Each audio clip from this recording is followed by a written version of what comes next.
Hi guys, welcome back to the Forgetful Scholar, and this week we're going to chat about books, 2 books. So this week was a sapphic, cozy, fantasy, romantasy book, and then we have a period paranormal, gay romance mystery book. Okay, now before I start any of that, because I've been seeing it a lot on cue the dog at the scratching at the carpet a lot on my Instagram and everything like that. So I just want to say, I usually don't talk about this stuff. Well, no, it's not really. I don't talk. Anyway, all right. Sorry. First, I had like 3 hours of sleep last night because dealing with insomnia and chronic fatigue. Sometimes it's a constant balance, and last night I lost the balance. So this is gonna be a weird one. I hope I am speaking coherent words. I'm not even sure I'm doing that. Anyway, I saw like, oh, bookworms are real, la la la, don't thrift books, la la. So, bookworms are not real. Books do have bugs in them sometimes because books are made out of organic material. So when you thrift books, so if there's a discoloration by the spine over here, or if the pages have small black dots, look almost like pinpricks, or if there is some holes by the seam. Okay, so this is what you're gonna do. You're gonna put your bag in a box. No, you're gonna put your book in a Ziploc bag and you're gonna put it in the freezer. And I usually leave them overnight, and then the bugs are dead, everything's fine. Okay. Okay, so just to get that out of the way, okay? As someone who thrifts books all the time, those are just the little signs you can find. If you see like maybe the book has a little buddy with it, that's what you do. And you put the book in a Ziploc bag. I don't want dead bugs in my freezer. You know what I'm saying? Okay, little tip from me to you. There you go. Okay, that's done. All right, let's get into the books. So the first book is the sapphic, cozy, fantasy romantasy book, The Honey Witch by Sydney J. Shields. Now this book, I keep going back and forth between a 2 and a 3. Now, this book, the vibes were vibing and it was fantastic, but there were some things that I did not particularly care for. Like, this book is 359 pages, right? That's like the average size of a traditionally published romance novel, right? That's not that big. It was separated into 5 parts, which I've seen before in a lot of fantasy. Fantasy does that, usually for books that are like 800 pages, 900 pages, you know what I mean?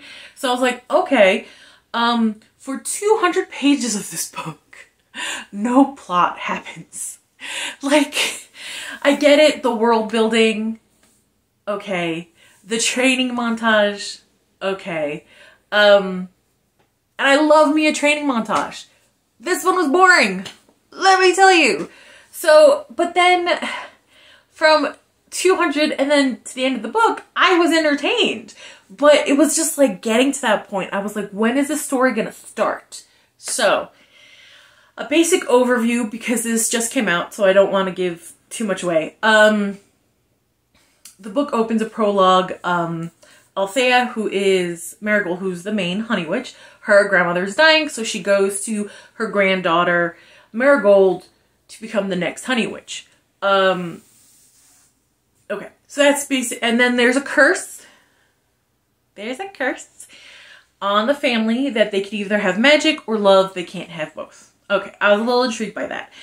And let me tell you though, I will say the prose were beautiful. The author knows how to set a scene. The world building, there wasn't really, like, what world building? It was very much, like, I basically thought it was going to be like magical realism, because it seems to take place around like maybe 17 to 1800s England. That's what it feels like. There are some discrepancies that I was like, oh, okay, but that comes up later.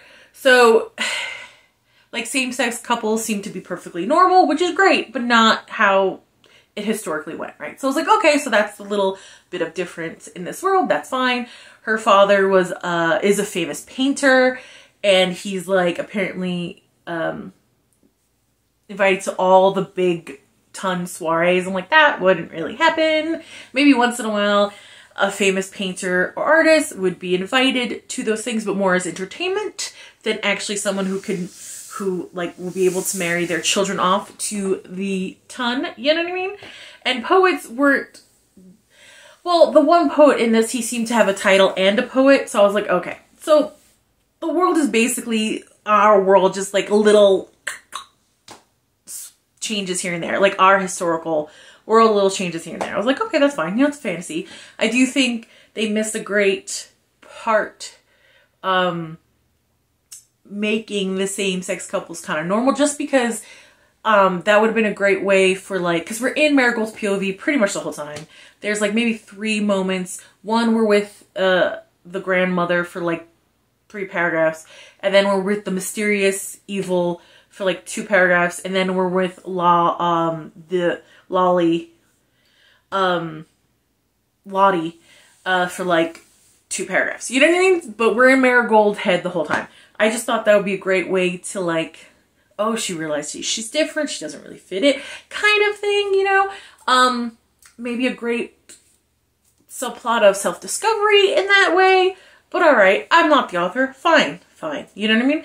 I will say, I adored Marigold. She seemed like the sweetest little cutie, with attitude, you know? So I enjoyed it. I enjoyed her. She has twin younger siblings. I forget their names, a boy and a girl, and they're lovely. They have a great relationship. My nose is so itchy. My nose is so stuffed. Oh, okay. The father was great. He loves his kids. He sees how isolated and unhappy Marigold is. Even the mom, who's kind of like portrayed as like the bad guy, because the mom kept magic from Marigold and she doesn't want Marigold to become the next Honey Witch. But because she's terrified of her daughter, she's terrified for her daughter, she doesn't want her daughter to die. So like it comes from a place that you can understand, you know what I mean? So I enjoyed that. I thought the family was lovely. You know, I loved Marigold. I liked the magic system. I liked that, you know, she has an opposite, so the Honey Witch, and the opposite is the Ash Witch, and the way they explain that was really well done. So basically, an Ash Witch who usually helps the Honey Witch, like they usually work in tandem, wanted all the power for herself, so she tried to kill the grandmother and almost killed Marigold when she was like a really young kid, you know, like 4 or 5, you know, around there. And that's what terrified her mother, so she doesn't want Marigold to know anything about magic or her magic. But the thing is, I will say, when we're in the first parts of the book, we do get Marigold's unhappiness of how she feels caged and I almost felt claustrophobic, you know? So the writing is amazing. I'm saying that. The writing is great, and it has this fairy tale feel, which you guys know I love, you know? And then later after, I'm sorry, I love a good training montage. This was kind of boring. I do like that Marigold wasn't like all powerful right away, that she had to learn, but like I felt like it could have been a time skip, really. There's a lot of parts in this book that I was like, this could have been a time skip. Like the timing of the book was just off for me. It was just off. Like if this book was 500 pages, 600 pages, I would understand a full 200 pages of nothing happening. I wouldn't like it, but I would get it in the whole context of the book. It would seem more even in a sense, you know? Like I cannot tell you, I should have checked how many times the word cursed came up in this book, because it's curse, curse, curse. Like just, I get it. Okay, so how the curse is presented in the beginning of the book, it seems like, oh, Marigold's gonna fall in love, she's gonna lose her powers, and the Ash Witch is gonna come and try to kill her and take over the magical island where the Honey Witch is supposed to protect, right? It's like, oh, okay, that's not really how the curse worked out, but I was like, okay, that's a little interesting. I'm a little intrigued, and I was like, oh, I hope her love interest is interesting. I can't wait. Then Lottie showed up. Fucking bitch. I'm sorry. Like she is completely rude to Marigold for no reason for so long until all of a sudden she's not. You know what I mean? It was just such a, and the thing is, I love a jerk love interest. You guys know, I can name like 4, maybe even 5 books off the top of my head. Okay, Johanna Lindsey has a bunch.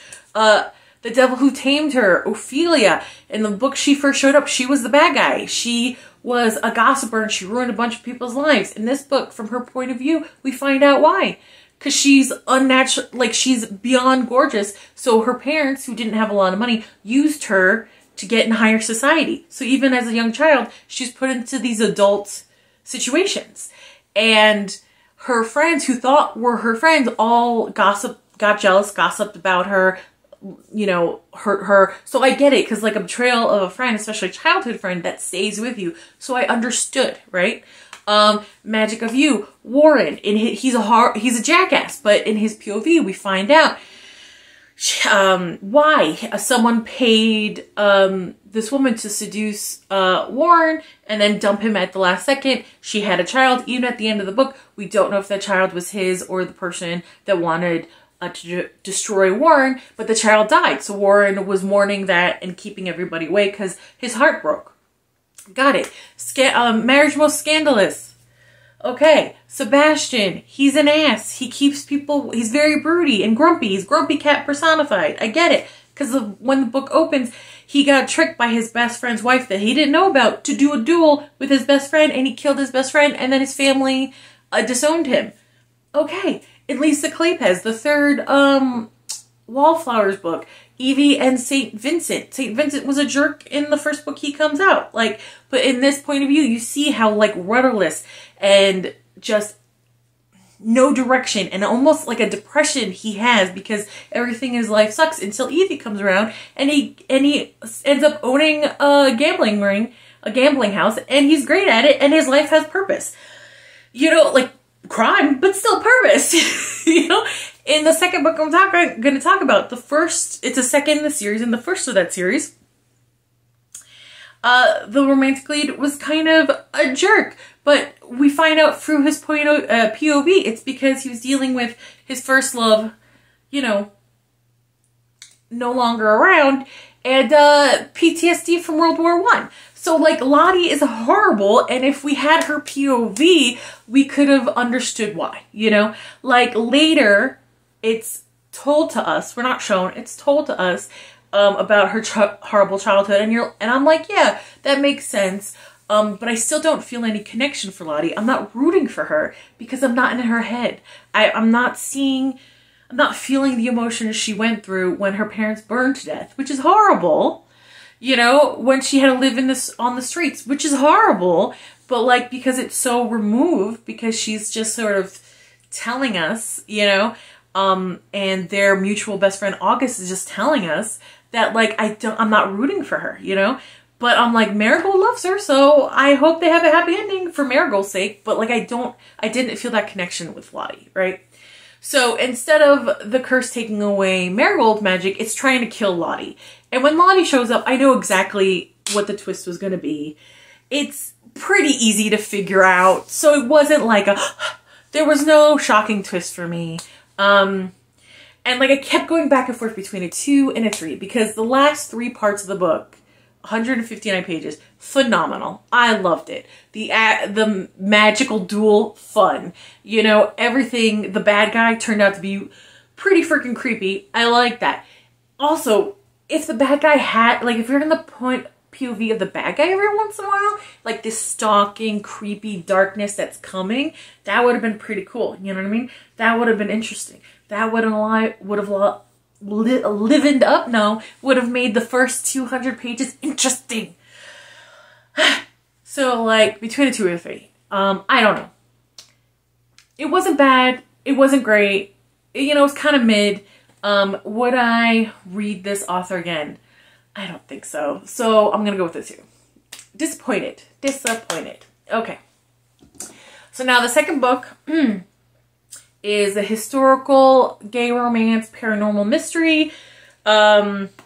Lion's Tale, The Pride Book 2 by Jordan L. Hawk, and we love Jordan L. Hawk on this channel. This author has me on a chokehold, and I love it. No, wait, I probably shouldn't say it like that. I just love their writing. I love their writing. That's a better way to put that. Okay, so this is the second of the Pride books, and the first one, Blind Tiger, I read like maybe a year or so ago, or maybe even longer. So what this author does, they don't do a big what happened last time in their books. So it's sprinkled in throughout this book. So as I was reading this book, which is like 250 pages, the first book came back to me by bits because, again, it's sprinkled out. So it's not a massive lore dump. It's just woven through this storyline. Oh yeah, this happened last time. And little bits and pieces that I loved. I'm telling you, this author, loved them. Anyway, so in this world, this is 1920s Chicago.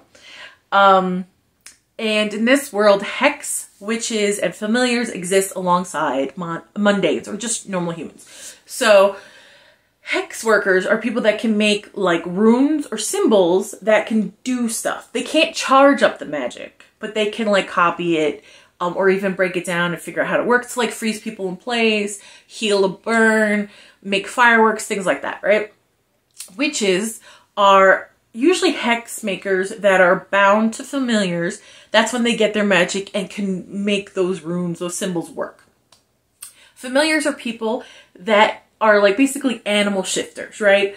And all kinds. So Sam and Alistair. Sam and Alistair. So in the first book they meet, and that's where they fall in love, and this is in Chicago, and Alistair works, him and his family of choice, run a speakeasy called The Pride, and that's where Sam kind of meets them and they fall in love. So this is a continuation. So they're in an established relationship. From his cousin who died in the first book, Sam learned hex work, and he's a possible witch, and Alistair and him could be bonded, and then Sam would get his magic. But Alistair is really bond shy because his first love, Forrest, they were bonded, and when he was no more, it really hurt Alistair. Like, apparently it's like the worst pain you can imagine. And Alistair's dealing with some heavy PTSD. Now, what this author does great with mental health issues, they are phenomenal. So there's points in this book that even a random extra, you know, show signs of PTSD. Like one point they're at this big mobster's party for his wife, and he puts fireworks, and Alistair wants to leave because fireworks remind him too much of mortars and things like that. And when he's leaving, he's thinking about the poor waiter who is frozen in the spot, shaking and sweating, and he's so mad at these like rich, wealthy people that they can't even see that the man that's like they're taking champagne from is suffering. You know, like things like that. Like, it's so well done. And I love that Sam, this is a little bit of a tangent, but I love that Sam is chunky. Like, he's chubby. Like, he doesn't have an 8-pack. And I love it. I love that he's a little different, a little chunky. Oh, it's so cute. And their romance is very cute. But in this one, Sam drives me a little nuts, but in the best way, where like I could not put this book down. Like, I was gonna read this like calmly over 2 days. I devoured it in one. I did not want to stop reading it. It was so freaking good. So, first chapter. Sam is a busboy in the Pride, and this kid called Bobby, who works for the mobster in Chicago, Sullivan, comes in. He falls in Sam's arms and says, "Help me, I've been poisoned," and he dies. So right off the bat. So now Sam wants to find out who killed him, because like because Sam is far too kind and far too naive, and he wants to help, right? And Sullivan wants to find out what happened to Bobby, and Bobby's cousin, who's a prohibition officer, because this is taking place during the Prohibition era, wants to find out. So he blackmails the Pride into finding out, because they're a third-party independent. So he wants to find out who killed his cousin. Now, this is recent, so I don't want to give too much away. I will say I knew who the bad guy was pretty early on. I don't know if it's because I've devoured so many of this author's works or what, but I did know who the bad guy was pretty early on. And I get why he does what he does, or like they do what they do, Yeah, so it makes sense, the motivation for the bad guy, but the bad guy is trying to get Sam to bond with him, because there's a little bit, not really a love triangle, because Sam doesn't like him, but he's like, if you bond with me, I could heal your mother, because his mother is shot, right? Back in the small town he's from, and his family are monsters. Like, what this author really showcases, like, the damage, emotional and verbal abuse can have on a person. And we share POVs with Alistair and Sam, and like Sam's just internalized horrible guilt and how he's so hard on himself because of what his family has done to him really just breaks my heart. Like, broke my heart, which is hard to do because you guys know it's a black shriveled up thing, but it broke my heart. And like Alistair's internal struggle trying to let the past go because he has Sam and he loves Sam so much, and trying to get past the damage Forrest did and move on to was really beautiful. And there's action because like they run a speakeasy, right? So there's action with the feds. They're in this war between two huge mobsters, and they're just trying to keep their chosen family alive. And their chosen, this author does a lot of chosen families, and I love family of choice. Chosen families are one of my favorites, and this is so good. And in this world, same-sex couples are pretty normal because when a witch bonds with a familiar, it's usually a romantic bond. And it seems to be kind of like same-sex mostly. So that little dramatic adding to that wasn't in there, right? But we do have Sam, especially in the first book, I remember Sam hating himself for being attracted to Alistair because his family is a very religious family. And this author does another thing really well, because not all religious people are bigots. I fully believe that.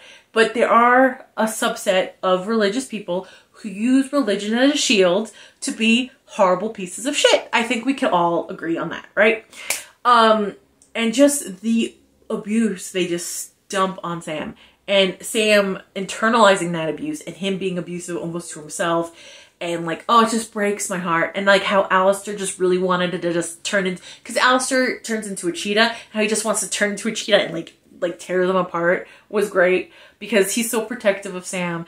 And then like in this, he gets so scared because so many, like he almost loses Sam so many times in this, right? And I couldn't believe, like I was so mad at Sam at one point that he was willing to lose Alistair to bond with this guy, this, I shouldn't say, this bad guy, whatever, even though he didn't know it was a bad guy, to save his abuser, his mother. You know what I mean? Like, and inside, when we're in his POV, you get it because the abuse ran so deep that like even, and like there's a part of Sam that thinks this will make her love me. And I just like, oh, you know, I'm happy, like, a little bit of a spoiler. I'm happy Sam realized what was going on. It was like, no, I don't want to lose Alistair for that, because if he did it, I would have been fucking fuming, let me tell you. So that book was a 5 stars. So yes, Lion Tail Pride 2 is a 5 stars, which is funny because the first one of the series, Blind Tiger, I think I gave it like a 4. Like it didn't capture me as much. But this one, I loved every second. I loved every second of it. I really, there's like a point where like, I have to pee, but I am not stopping. I am not stopping. You hear that, bladder? You're gonna have to hold on. I need to finish this chapter. So there we go. I hope I wasn't an incoherent mess. I don't want to, but it's time for me to get back to the real world. Like, comment, and subscribe, and I'll see you later. Bye.